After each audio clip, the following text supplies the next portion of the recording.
आज आपण बनवणार आहोत सोया तवा मसाला आणि तेही अगदी रेस्टॉरंट स्टाईल आणि तेही खूप सोप्या पद्धतीने। तर चला आता आपण आजच्या रेसिपीला सुरुवात करूया।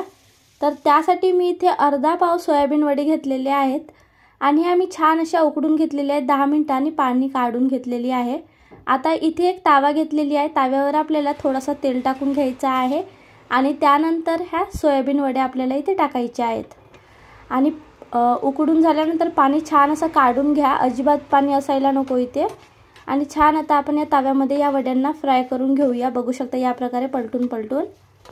तर आता आपण ह्या वड्या दुसऱ्या गॅसवर ठेवूया आणि या गॅसवर आपण ग्रेव्ही बनवण्यासाठी कढई गरम करून घेऊया, म्हणजे तेल गरम करून घेऊया। तर तेल छान असं गरम झालेलं आहे, त्यामध्ये मी थोडासा जिरा टाकलेली आहे। जिरा टाकल्यानंतर आपल्याला इथे लसूणच्या पाकळ्या टाकायच्या आहेत आणि ह्या तोडायच्या वगैरे नाही आहेत, फक्त अशाच सोलून आपल्याला इथे टाकायच्या आहेत आणि थोड्या जास्त प्रमाणात टाकायच्या आहेत। तर मी इथे 2 डोई लसूणच्या पाकळ्या टाकलेली आहे। त्यानंतर आता मी इथे 2 कांदे बारीक कापून घेतलेली आहे, तर हे कांदे पण टाकून घेत आहे। कांदे टाकल्यानंतर या कांद्यांना छान असं परतून घ्यायचं आहे थोडा वेळ आणि त्यानंतर आता आपल्याला इथे मिरच्या टाकायच्या आहेत। तर मिरच्या बघू शकता 3-4 मिरच्या अशा लांब कापून घेतलेली आहे मी। त्यानंतर आता आपण याच्यामध्ये अद्रक लसूणचा पेस्ट टाकून घेऊया।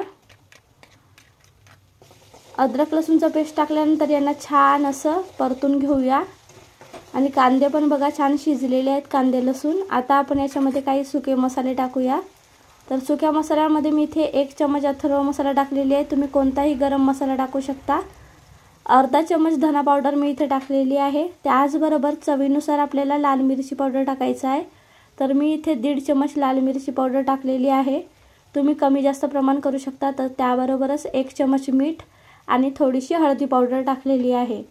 आता या सर्वांना छान असं मिक्स करून घेऊया। बघू शकता या प्रकारे छान असं परतून घ्यायचं आहे आणि त्यानंतर आता आपल्याला इथे टमाटर टाकून घ्यायचे आहेत। तर मी इथे 2 टमाटर छान अशी बारीक कापून घेतलेली होती, बघू शकता या प्रकारे। आता या टमाटरांना सुद्धा छान असं परतून घ्यायचं आहे आणि हे टमाटर छान अशी शिजू द्यायचे आहेत स्लो गॅसवर, स्लो ते मीडियम। काही वेळानंतर बघू शकता टमाटर छान असे शिजलेले आहेत आणि मसाले पण छान शिजलेले आहेत। आता आपण याच्यामध्ये पाणी टाकूया। तर पाणी ना अगदी थोडा टाकायचं आहे, म्हणजे मस्त काही अशी ग्रेव्ही करायची नाही आहे। मी ते अर्धा ग्लासपेक्षाही कमी पाणी टाकलेली आहे आणि आता आपण ह्या वड्या पण एका बाजूला ठेवलेल्या आहेत। बघू शकता हे छान अशा वड्या फ्राय होत आहेत। तर बघू शकता आता ह्या वड्या पण इकडे फ्राय होत आहेत आणि इकडे बघा ग्रेव्ही पण छान अशी शिजलेली आहे, म्हणजे जे काही मसाले आहेत ते छान असे शिजलेले आहेत आणि इकडे वड्या पण छान अशा फ्राय किंवा रोस्ट म्हणू शकता तुम्ही, छान अशा रोस्ट झालेल्या आहेत। तर आता आपण ह्या वड्या या ग्रेव्हीमध्ये टाकून घेऊया। तर माझा हा म्हणजे तावा अगदी छोटा होता म्हणून मी ह्या वड्या या ग्रेव्हीत टाकत आहे, नाहीतर तुम्हाला काय करायचं आहे ग्रेव्ही ताव्यावर टाकायची आहे। कोणत्याही पद्धतीने केलं तरी सारखंच होणार। मी फक्त आता याच्यामध्ये कढईमध्ये मिक्स करून घेणार आहे आणि त्यानंतर ताव्यावरच टाकणार आहे। तर बघू शकता 5 ते 6 मिनिटं फुल गॅसवर छान असं मिक्स करून घेतलेलं आहे आणि आता गॅस स्लो केलेली आहे। आता आपल्याला इथे तावा मांडायचा आहे। ताव्यावर थोडासा तेल टाकायचं आहे, तेलाला थोडंफार गरम होऊ द्यायचं आहे आणि त्यानंतर आता आपल्याला इथे वड्या टाकून घ्यायच्या आहेत।